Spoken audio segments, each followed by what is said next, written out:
Thank you so much. It's really a pleasure to be here and to be here in person and back in Maine. Maine is where I learned to love economics. I went to Bowdoin College, so it's wonderful to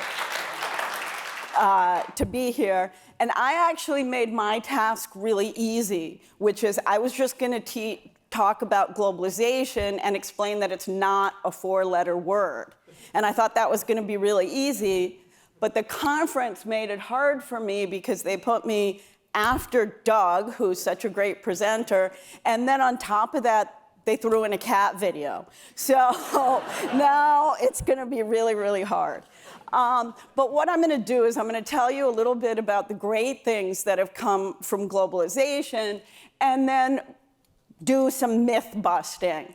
So 3 myths, and go through them and tell you why they're wrong, things you may have heard in the media over and over again, and then a bit of the future of globalization. So I don't have the clicker, and it's on the thing. Okay, sorry.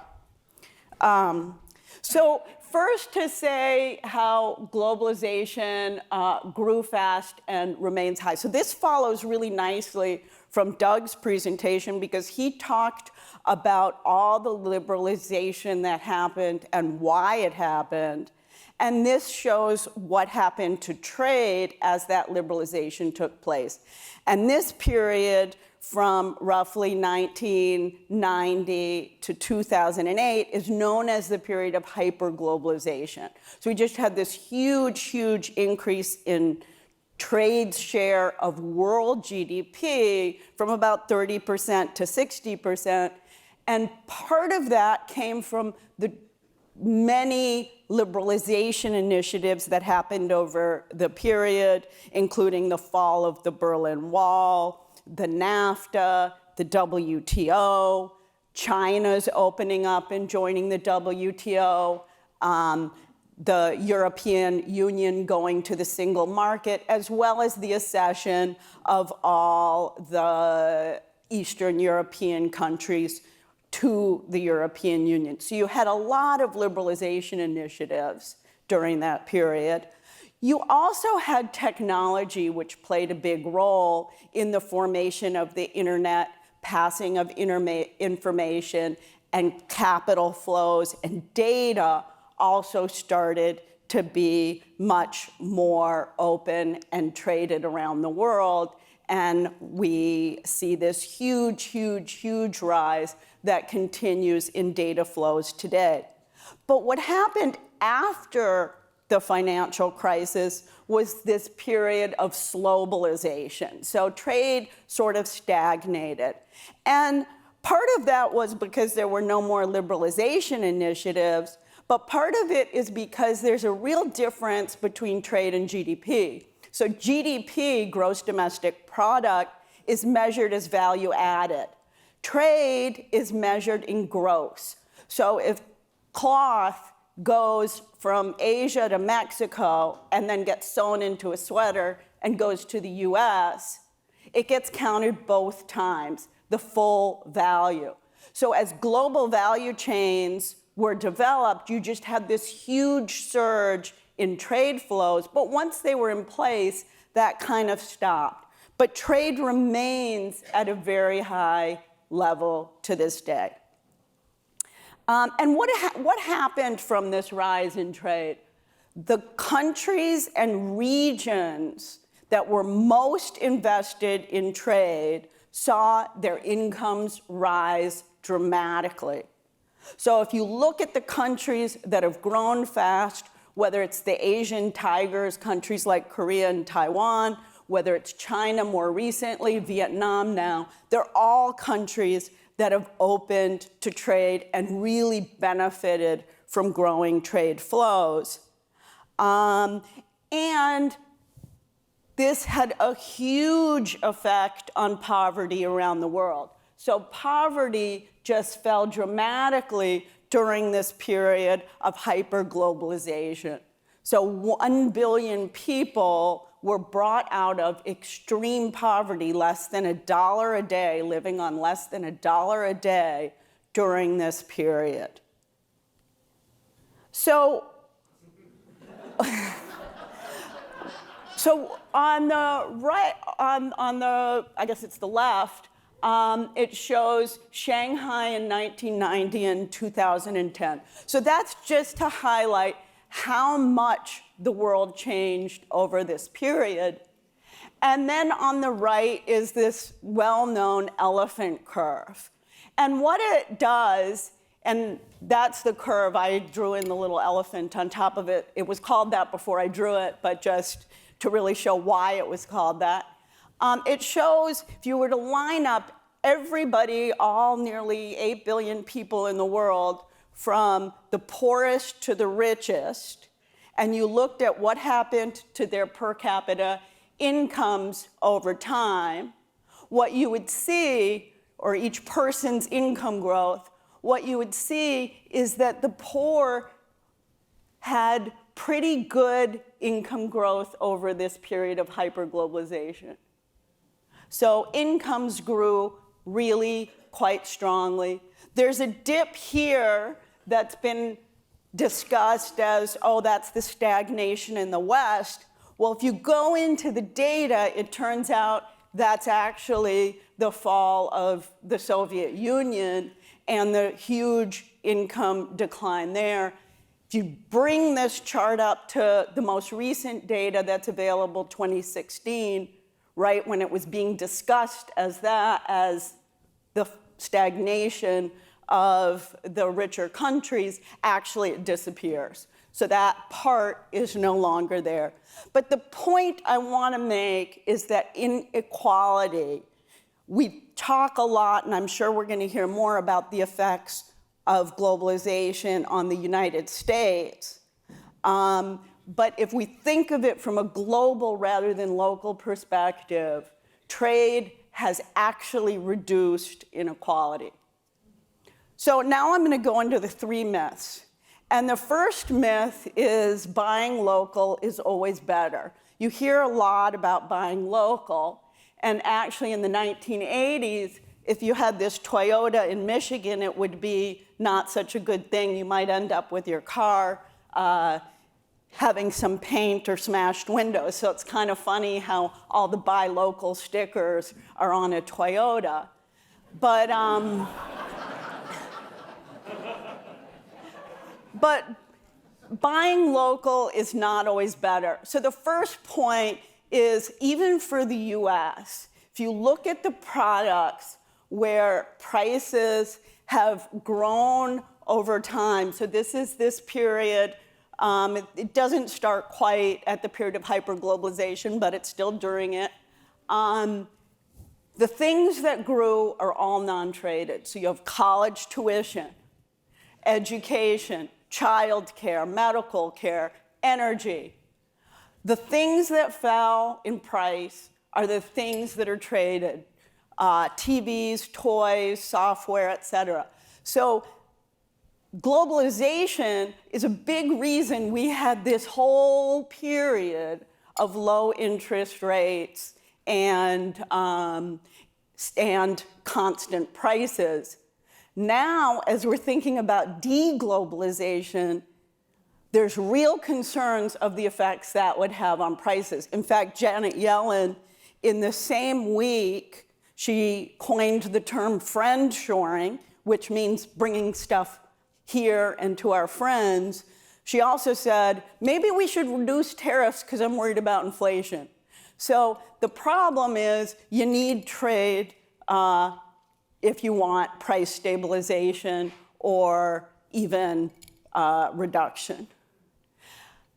The second point is trade lowers prices and brings new varieties. So things fall in price because you can import them from somebody who produces them more cheaply. In addition, trade is actually much better for or diversification of suppliers when you have a shortage. So during the COVID period, we kept hearing about, oh, supply chains are the problem, globalization is the problem, we need to bring everything home, the ports aren't working. Well, actually, trade increased by 16% over any previous, the previous maximum year in LA port versus the previous maximum, 16% more came through. There was just such high demand for goods that stuff was stuck there. And I think the perfect example is baby formula, which has such extreme restrictions. US babies should only have baby formula made in the US, of course, that when that company that was the main supplier had problems, there was a shortage that was really damaging. And so they had to reduce those real trade barriers to allow our babies to have formula from Germany and France and Italy. And they all did pretty well. So it also is this idea that somehow we would be more resilient if we bought only stuff produced in America. But that's not true. It's like having all your eggs in one basket. If you don't have the ability to have different suppliers, if one has a problem, you don't have enough of whatever the product is. So during COVID, it was actually beneficial to have trade because it was hitting different countries at different times, and that way you can still get things. So shorter is not always better. And finally, on this point, even for the environment, trade is critical. Production uses resources, transport uses resources, so let's minimize using resources with both, but that doesn't mean you don't want to trade. So a perfect example is dairy in Saudi Arabia, where the cows live in air-conditioned barns. Well, that really can't be good for the environment, much better to import, as well as so many environmental goods that can be produced much more efficiently in global value chains. So those are some solar panels in China. The second myth is that deglobalization is underway. We talked about this already a little bit last night. But if you listen to business leaders on their calls, deglobalization is now on their earnings calls after COVID started to really, really surge in hearing words about deglobalization. Similarly, if you look at Google search data, you see lots of discussion of deglobalization. But when I was at the World Bank, we asked companies, what's going on? And we asked them right when it was at that first high, and lots of C-suite execs were like, oh yeah, I don't think they're going to invest here anymore. These were C-suite execs in subsidiaries of large multinationals. I think it's not going to happen. Well, talk is cheap, and that never really materialized. When there's a lot of uncertainty, the best thing to do is wait, because you don't know which way the wind is going to blow next. And if you look at the actual trade data, well, deglobalization is all over the news, but it isn't in the trade data. So, both in the US and globally, trade has remained strong and actually even surged due to the demand for goods during COVID. And in the cross-border investment data, that's the same story. So deglobalization may happen in the future, and I'm concerned about it, but it's certainly not happening now. Myth 3, reshoring and nearshoring are rampant. And here's where I'm going to disagree a little bit with Peter, maybe to make it interesting, that I don't think that much is happening in Mexico. And what's happening isn't the reshoring we imagined. It's the fact that we're decoupling from China. And so it's the Chinese investors. He actually wrote a great story about this for the New York Times. It's the Chinese investors who are going to Mexico to sell their goods here. I don't think that's the reshoring anybody was thinking about. So you hear this again, it's all over the news, reshoring, reshoring, reshoring. Google searches, same story, all over the place, reshoring and nearshoring. But if it was really happening, then we should see a surge in employment and manufacturing in the US. We don't see that. Investors, as I said, they're sitting on their hands. So this was a business call I was on global value chains, and this was the common sentiment. We looked into moving, but we're already heavily invested elsewhere. There wasn't an earthquake or something that destroyed capital. We don't know which way the wind's going to blow next, so we're just going to wait it out and see what happens. So what's next?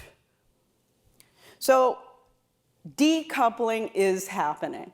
So deglobalization is not, nearshoring and reshoring are not, but the thing that is happening and has started is decoupling. Now the couple's really integrated, so decoupling is happening, but it's gonna take time. But what you do see is that China's share of US imports has fallen quite dramatically since Trump put tariffs, but Asia's share of US imports, and remember, trade grew over this period, Asia's share remained flat. So just that statistic implies we're moving out of China, but not Asia. So Asia's share is the same as it was, but it's countries like Vietnam, Korea, Taiwan that are taking that. And what's really interesting is if you look at the strategic goods. So these are goods that the US has labeled as advanced technology products. They tend to be in categories like electronics, things like semiconductors, some medicines, some scarce resources, but these are advanced technology products that we should especially be focusing on. And that's where the biggest decline from China has come, falling from 35% to 24%. But guess what? They're still being produced in Asia, because that's where the supply chains are. It's really hard to move those products back to the US. So who's gaining? If we look at all products, you can see that there's this decline from China. That's the dark, dark blue. In 2017, UK was a country on that list. Italy was a country on that list of top 10 suppliers. Both of them disappear by 2022, and you see the rise of countries like Vietnam. In advanced technology products, it's Canada and France that disappear, being replaced by Vietnam and Thailand as China's share shrinks. So China's share of these super advanced technology products really, really declined, and it's being replaced by other countries in Asia. There's some increase in Mexico and Canada, but relative to what's happening in Asia, it's just not that much. Most of the shift is going from China to other parts of Asia. So just in sum, the first point I made was globalization is good for growth. It's good for global equity. Yes, there can be problems domestically. There have been problems in the US and other, especially Anglo countries, but not every country that has globalized has seen an increase in inequality. So if globalization was the main culprit, you would expect inequality to be rising in all the European countries as well. Well, it's not. One thing we didn't do well in the US is the redistributive policies that are necessary to help those whose industries get hurt. But I would argue we should not just be doing that for trade, we should be doing it for everything. So technology also affects workers as industries automate. Consumer preferences affect as you prefer different types of goods. So for example, no one wants a projection screen TV anymore. All our screens are flat. So the projection screen guys went out of business, but that's because consumer demand switched. And there's lots of other reasons that inequality increased, including things like assortative mating, which is the fact that people started marrying other people in their industry, both parts of a couple work, and both make a lot of money, and that had huge impacts. So inequality rose for a number of reasons, and trade certainly was not the main culprit. Yes, we should help those workers that lose because of trade. We should help them if they lose their job for any other reason that's not their own fault. But we shouldn't focus on trade as the main culprit. Trade increases varieties, so many things to choose from now, reduce risks, it lowers prices. It remains at an all-time high now, but there's some serious policy challenges.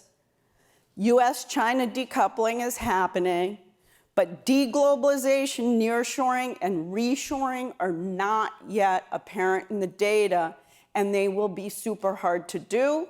They will cause a rise in prices if they do happen, and slower growth, slower innovation as well. So these are the risks that I would be concerned about, but overall right now, we're still kind of in this wait and see. Thank you.